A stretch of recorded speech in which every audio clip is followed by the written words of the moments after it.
It's been in the pipe work for 6 years, finally comes to our screens, a complete unknown. I know what you think.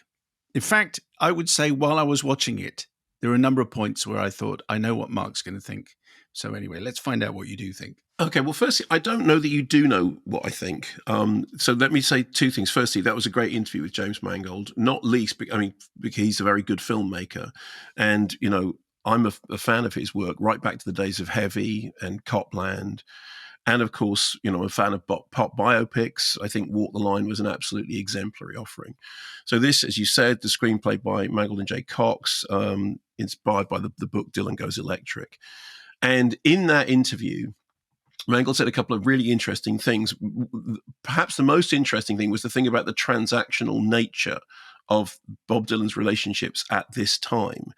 Specifically, his relationship with the folk scene and how the scene that had supported him wanted something from him and he wanted something else. And Mangold makes an interesting point about, that in the end, we get what we want because they didn't get what they want. He described in that interview, dying in Minnesota, rebirthed himself in New York. And I was reminded of that thing in the recent Roger Moore documentary about Roger Moore saying that the greatest character he ever created was the character of Roger Moore. So part of this is about the creation of a character. You mentioned very astutely Amadeus, which I think is something that will be in people's minds because what's the line in Amadeus? I always miss, I'm a vulgar man, but my music is not. It's kind of, why this vessel? And which is what offends Salieri so much, because he wants to be close to God, and yet God appears to have blessed this vulgar man. Yeah, exactly. And I think you're quite right. The film doesn't explain the genius, the arrogance, the foibles. What it does is it describes the effect that they have on those around him. And again, I thought it was very astute when you brought up the casting of Austin Butler, because that moment you refer to when Butler is on stage, and as you quite rightly say, it's like there's electricity passing through him, and you go, okay, fine, I'm in, I buy that. I mean, there is something very smart, and I have to say, very intuitive on Mangold's part about the casting of Timothée Chalamet in that central role. Because he talks about that being 6 years ago that he knew that was what he wanted to do. And it is absolutely true that what Chalamet gets in his performance is the arrogance, the narcissism, the studied cool. His version of Dylan is, as Joan Baez says to him, and as you quoted in that interview, a bit of an asshole. And I think yes, very much. And I think he does get that. And of course, like in Walk the Line, there's the thing about doing your own performances, which is remarkable. Hats off to him. It's a very, very good Dylan impression. I confess that at times it felt like an impression, but for most of the time, I thought it felt like an embodiment of what this story needs, which is somebody who is touched by greatness, but whose personal relationships are, he's not likable, and it's just interesting to have to have that element. And of course, Bob Dylan, read the script and approved it. So at the moment, Timothée Chalamet's second favorite to win Best Actor after Adrian Brody. And I think he's ahead of Ralph Fiennes in the bookie stuff. Elle Fanning, I think, makes the most of the role of the character who is a renamed, fictionalized version of Suze Rotolo, who apparently, I think, as I understand, because I saw it on the stage with Mangold, Dylan didn't want that name in the film, and that's perfectly fine. And Mangold was then talking about it being her story, but it isn't really her story. I mean, it is really the Dylan story. Monica Barbaro is, I think, brilliant as Joan Baez. Despite the fact that her singing voice sounds absolutely nothing like Joan Baez, her performance is completely on the money. And I mean, I met Joan Baez once and was barely able to speak because, of course, she did the songs from Silent Running. So, but I think it's a performance that you completely invest in and completely believe in. Ed Norton, crisp and uptight as Seeger. Scoot McNairy making the most of a essentially non-speaking role as Guthrie. So I think all those things are they're on the money. I have some issues, and here's what they are.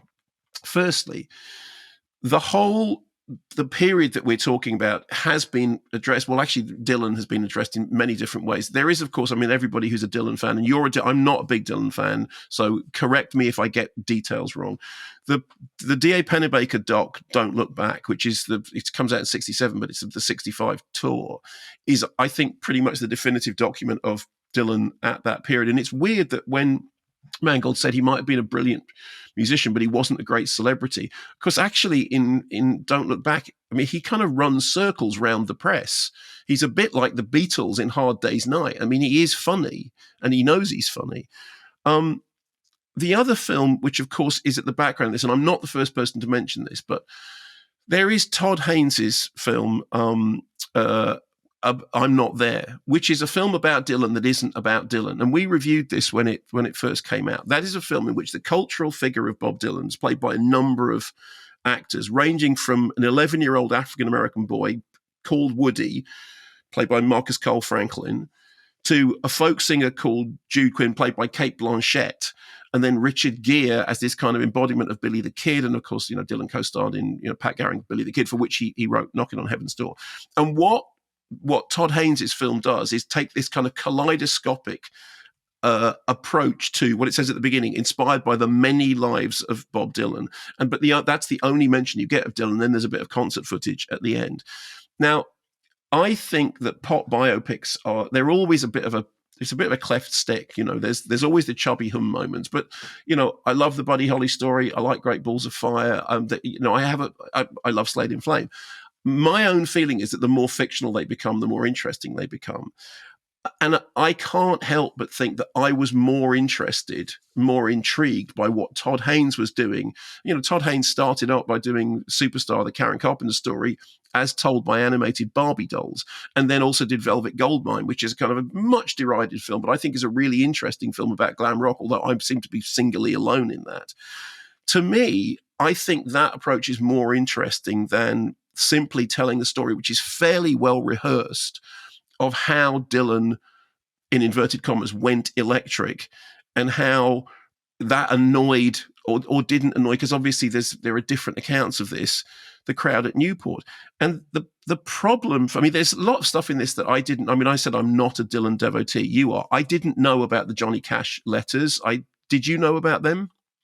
No, no, and it was, and I also didn't realize that the dialogue that they have between each other comes from the letters that they wrote to each other. But it was interesting points that James Mangold was making, which was the fact that Cash was electric. He was on stage doing the electric stuff, and everyone was cool with that. Yeah. But so in that case, there are two problems, and I'm sorry, this may be just me, but I want to know from your point of view how you feel about this. So the first thing, if you're going to do this, we all know that Pete Seeger didn't go and get an axe to cut Dylan off. That's not what happened. What happened was, again, the history around this is there are differing reports. There are differing reports about who was booing in the crowd and whether the crowd were as hostile as everyone thinks they were. But what Seeger said was that the sound was very distorted, and what he wanted was for the sound to be turned down because he thought that Dylan's voice was distorted. And he said later on, if I had an axe, I'd cut the cable. He didn't go and get an axe and then have to be stopped. No, okay, fine. It's a bit of dramatic license, but it's a bit like, it's kind of well known that that's the case. And the other thing, and you raised this yourself, I, even as somebody who isn't a Dylan fan, think that having somebody shout Judas at the Newport Folk Festival is a bit like doing a documentary about JFK in which he gets shot in Birmingham. The Judas thing is a really, really big deal. There are not one, but two BBC documentaries about it, one of which they track down the person that they think was the person that shouted Judas. And at last looking, there are two, there's Keith Butler and John Caldwell, both of whom had at some point claimed to be the person who shouted Judas. But the thing is, it happened at the Manchester Free Trade Hall, and it's like one of the most iconic moments in the history of rock music. And I know it's a dramatic conceit, but that really bugged me. Did it bug you? No, because it was a dramatic conceit. Fine. Because I think it's well known. There's very little reference to the British music, which, apart from the fact that the Kinks are on the radio, at one stage, so he can't, I think it's just the framing of the film that he just can't go there. He's not going to take everything and go to Manchester, but he wanted that Judas betrayal moment. So it didn't really, because I think by that time, I liked it for all the reasons that I said. The fact that Chalamet does do a good Dylan, that Ed Norton is wonderful as Pete Seeger, Monica Barbera I thought does sound like Joan Baez, but when she in sings fact, in her sing voice. when she sings. But I was smiling all the way through, and so this is a little bit weird, but when Child 3 was very young, I did bath time. Okay, Yeah. that was one of the things that I did, and we had a bath time tape or a CD, whatever, that we put on, and 4 of the songs were from Pete Seeger. It was Little Boxes, Michael Row the Boat Ashore, Whim Away, and um, This Land Is Your Land. Yes. And that's, apart from a little bit of Guthrie, that's the first sort of live music when Ed Norton as Pete Seeger is singing on the steps of the courthouse. He sings a bit of This Land Is Your Land, and I was just smiling all the way through. And so I just, I thought, okay, no, I am in. I felt like it was a bit. That was the Elvis reference, really. That I thought, okay, when he stands up, it's an earlier Newport Festival, and he sings The Times They Are A-Changing, and the audience kind of know it and understand it straight away. I felt, okay, that's what it must have been like, and the crowd hearing Masters of War for the first time, which is probably it's sort of framed against the Cuban Missile Crisis. But I listened to Free Will and Bob Dylan on the train at the weekend. Although I don't think I'd ever sat down and listened to the whole thing all the way through. And they are just incredible songs. So yeah. Okay, well, so I think that the difference, as I said, I'm not sure that you did know what I think about it, and I don't know whether what I've said is what you thought I was going to say. I mean, in the end, I found myself detached from it, and I didn't find that it got it got me in the feels. Partly that's because, partly obviously in the case of the Buddy Holly story, which is just complete. I mean, fictionalizes a whole bunch of things. There's a whole guitarist who's not there because of a rights issue, but that music speaks to me. And I thought I sort of admired. I admired a complete unknown, although I think at times it should be called a complete known, because this is a well-rehearsed story. Because I'm me, the Judas thing bugged me. Because I'm me, the Axe thing bugged me, and I don't know that it will sit with me in the way that my favorite pop biopics do. I would absolutely rather watch the Todd Haynes again, but that is not to say that it is not it's not a fine film made for. And you're the Dylan fan, and in the end, it's more important what you think about this than what I think about it. Because, but I'm not an obsessive. I'm not the kind I of know person you're not. that could be that that could be overly concerned. I think it would. There's very early on that when Dylan goes to visit Woody Guthrie for the first time, there is a 3-shot. I guess the directors would talk about it, and it has Guthrie in bed, Pete Seeger visiting, and Bob Dylan framed in the doorway. It was like past, present, and future. And I thought, okay, that's lovely, and I'm on board. I still think Kate Blanchett has been the best Dylan Peter.